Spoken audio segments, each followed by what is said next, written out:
नमस्कार। Blog and के current affairs programme में आपका स्वागत है। देखिए, आज की वीडियो में हम ये डिस्कस करेंगे कि जो 3 एग्रीकल्चर बिल जो विधेयक पास हुए होने वाले हैं या हो गए हैं, लोकसभा राज्यसभा में हो गए हैं और वो एक्ट बनने वाला है, राष्ट्रपति जी के पास पेंडिंग पड़ा हुआ है, राष्ट्रपति के पास। तो इसके बारे में हम विस्तार से थोड़ा सा जानेंगे।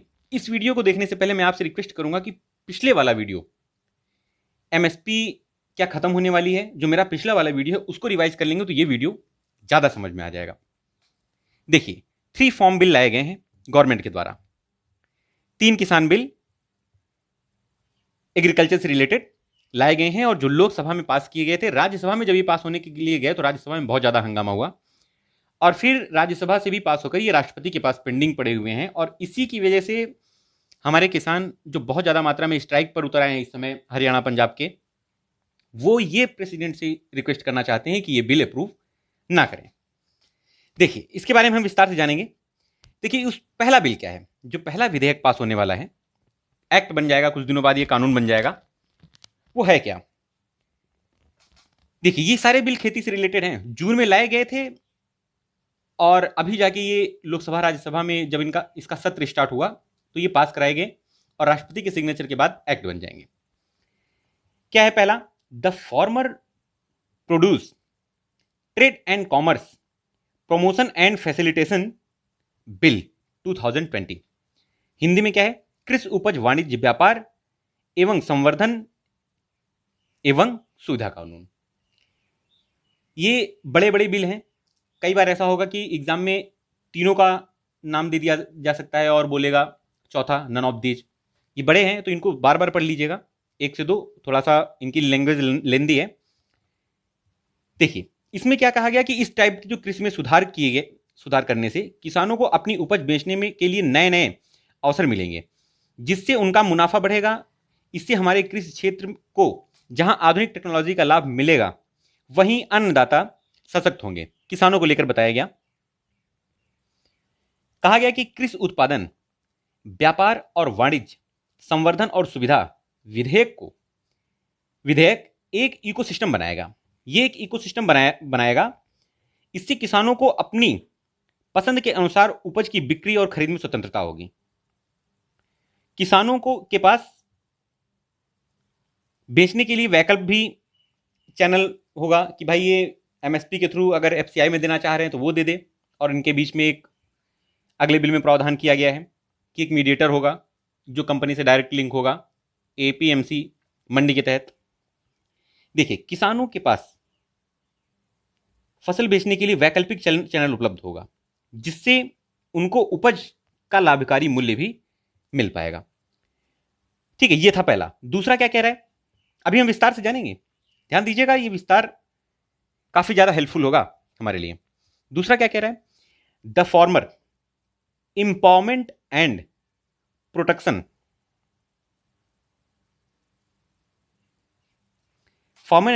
Agreement on price assurance and farm services bill.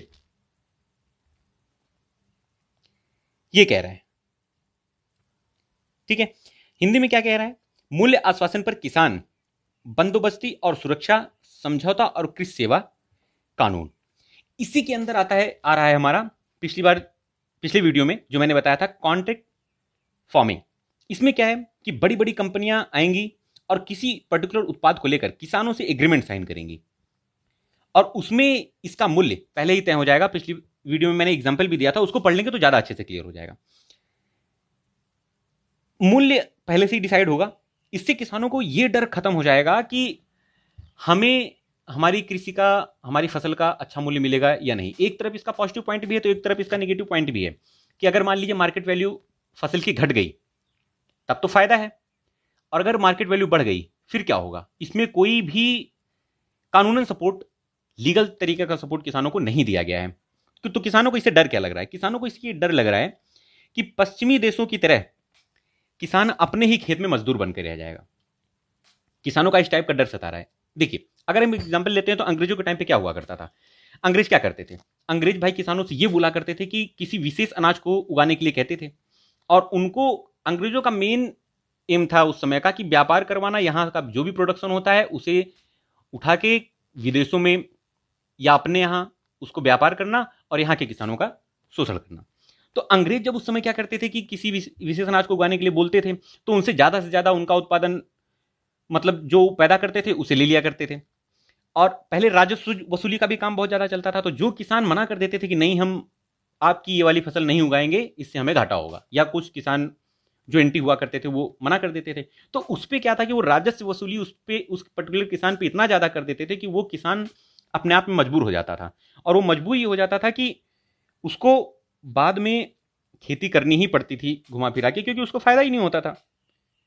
तो खेती किसानों के खेत में करवाते थे, बट मालिकाने तौर पे वो उस खेती को राजस्व तौर पे भाई कर वसूली, मतलब आपको पैसा इतना देना ही देना है, आपकी पैदावार चाहे जो पैदा कीजिए कोई बात नहीं, आप इतना हमें दे दीजिएगा, है ना। तो इस टाइप की कहानी इनके साथ हो जाएगी कि भाई कंपनी बोलेगी कि आपने इतना बोला था, इतना नहीं दिया, तो भाई इतना पैसा हम आपको नहीं दे पाएंगे। एग्रीमेंट में ये सब लिखा रहेगा, जब एग्रीमेंट बनेगा तो भाई उसमें सारी चीजें होंगी। तीसरा क्या कह रहा है, तीसरा कहा इन्होंने कि the essential commodities amendment act. Essential commodity act पहले भी था, एसेंशियल कमोडिटी एक्ट पहले भी था, लेकिन इसमें संशोधन किया गया है, आवश्यक वस्तु संशोधन बिल। पहले व्यापारी क्या करते थे कि फसलों और किसानों को औने पौने दामों में खरीद लेते थे, फसलों को किसानों से औने पौने दामों में मतलब अपने आप रेट लगा के खरीद लेते थे, उनका भंडारण कर लेते थे, स्टोर कर लेते थे। और कालाबाजारी की संभावनाएं इससे बहुत ज़्यादा रहा करती थी। कालाबाजारी इन द सेंस बहुत ज़्यादा रहा करती थी, भाई स्टॉक को स्टोर कर लिया, प्याज अगर बहुत ज़्यादा पैदा हुई, प्याज को स्टोर कर लिया, देखने स्टोर करते ही मार्केट वैल्यू बढ़ना शुरू हो जाती है। जैसे मार्केट वैल्यू बढ़ती जाएगी, प्याज का प्राइस बढ़ता जाएगा, भाई सप्लाई खत्म हो गई है, सप्लाई बंद हो गई है, तो उस चीज़ की डिमांड बढ़ना शुरू होगी, भाई प्याज नहीं है, प्याज नहीं है, प्याज नहीं है।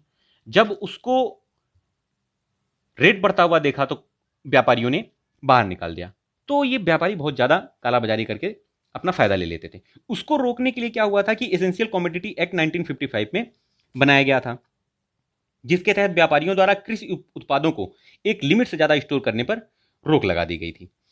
ये रोक तो लगाई गई थी लेकिन बहुत ज्यादा इफेक्टिव नहीं हो पाई है। इफेक्टिव क्यों नहीं हो पाई, अब देखिए, आपको याद होगा एक 2 साल 3 साल पहले प्याज का रेट बहुत ज्यादा हाई हो गया था। क्यों हुआ था, ये कुछ व्यापारियों ने, इंडिया के जो बड़े बड़े व्यापारी हैं, करोड़पति अरबपति, उन्होंने क्या किया था कि स्टॉक मार्केट में कोल्ड स्टोरेज में प्याज को स्टोर करके भर लिया, प्याज को आउट निकाला ही नहीं, बाहर निकाला ही नहीं, मार्केट में सेल नहीं किया, तो प्याज की सप्लाई हो ही नहीं पाई, तो बढ़ गया था रेट इसका। तो इन्हीं सबको ये ग्राउंड लेवल पे बहुत ज़्यादा एप्लीकेबल नहीं हो पाया। तो इसमें क्या हुआ कि कुछ जो उत्पाद हैं, जैसे अनाज, दाल, प्याज, आलू, खाद्य तेल, इन सबको, और भी कई चीज़ें हैं, इन सबको इस एक्ट से बाहर रखा गया है। मतलब कि इन सबको एक्ट से बाहर रखने का क्या मतलब हुआ कि इनको आप एक लिमिट से ज़्यादा स्टोर नहीं कर सकते, व्यापारी इन जो है उत्पादों को एक लिमिट से ज़्यादा स्टोर नहीं कर सकते हैं। लेकिन जब 1955 से ये नहीं रुकी, तो अब इसमें कितना ज़्यादा बदलाव होने वाला है ये तो फिर आने वाला समय ही बताएगा। अनलिमिटेड स्टॉकिंग की जाने की संभावना अभी भी बहुत ज़्यादा है, किसान ये समझ रहे हैं। किसानों का क्या कहना है ना, किसान इसमें क्या डर रहे हैं, देखिए होर्डिंग जो ये है, अनलिमिटेड स्टॉकिंग होगी, मतलब इसे एक प्रकार से कह दीजिए होर्डिंग। होर्डिंग क्या होती है कि अनाज बड़ी बड़ी क्वांटिटी में स्टोर कर लेते हैं, प्राइस बढ़ने का वेट करते हैं और बढ़ने के बाद सेल करते हैं। ये रोकने के लिए जो एक्ट बनाया गया था उसमें कुछ अमेंडमेंट किया गया है ना।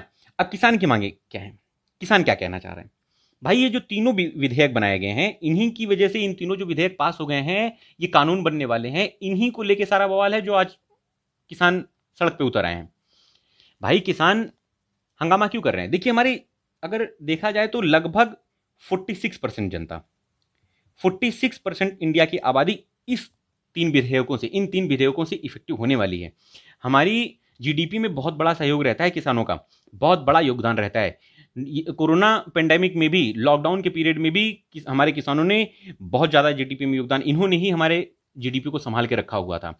लेकिन गवर्नमेंट किसी की भी आ जाए, हम आज की गवर्नमेंट को, जो प्रेजेंट टाइम में गवर्नमेंट है, उसे दोष देने के बजाय अगर हम पूरा इतिहास उठा के देखें तो 1950 से अगर ले लिया जाए, गणतंत्र लागू हुए 1950 हो गया, तब से लेके आज तक में किस गवर्नमेंट ने इतना ज्यादा ध्यान दिया किसानों के ऊपर, किसी गवर्नमेंट ने इतना ज्यादा ध्यान नहीं दिया। हाँ, ये है कि इनसे प्रोडक्ट खरीदो और देश में भुखमरी ना आने पाए, ये ना आने पाए, सब बड़े लेवल पे काम हुआ, बट किसानों की इनकम पे किसी ने इतना ज़्यादा ध्यान नहीं दिया। देखिए किसान को मानना क्या है, अगर इन पे ध्यान दिया जाए तो हमारे किसान काफ़ी ज़्यादा सहयोग कर सकते हैं जीडीपी को बढ़ाने के लिए, और भी तहे दिल से सहयोग करेंगे।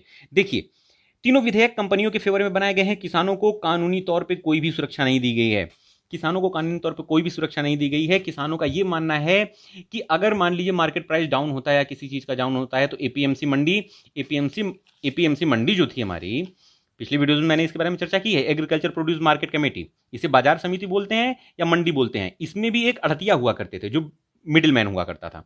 मिडिल मैन से जाके किसान मिलता था और अपना सारा प्रोडक्ट वहीं पे डंप कर देता था, बेच देता था, वो बड़ी बड़ी फैक्ट्रियों से लाइसेंसिंग रखता था, उन्हें दे देता था। अब ये मिडिल मैन को हटाने की बात करते हैं, ये कह रहे हैं कि जो मिडिल मैन है उनको हटाने की बात करते हैं। हटा तो देंगे लेकिन ये हटेंगे कहाँ, ये तो मिडिल मैन वहां भी एप्लीकेबल हो सकते हैं। जो बड़ी बड़ी कंपनियां आएंगी किसानों से एग्रीमेंट करेंगी तो किसानों से एग्रीमेंट करवाएगा कौन, है ना भाई? जो बड़े पैसे वाले होंगे व्यापारी, वो बीच में आके खड़े हो जाएंगे, वो करेंगे मैं इलाज नहीं करवाता हूं, मैं आप मुझे इतने रुपए में बात करके आता हूं, आप मुझसे इतने रुपए में ले लीजिएगा। किसानों से जाएंगे उससे कम ज्यादा रेट में खरीदेंगे, है ना, 50 रुपए में तय किया, किसानों के पास जाके 45 रुपए में खरीद लिया, इस टाइप से करेंगे। तो ये तो नहीं खत्म होने वाले, ये इनकी जरूरत तो किसानों को भी है और किसानों को इनकी जरूरत है, इनकी जरूरत किसान और ये किसानों को जरूरत मंद है ना। ये इस टाइप से मैटर चल रहा है।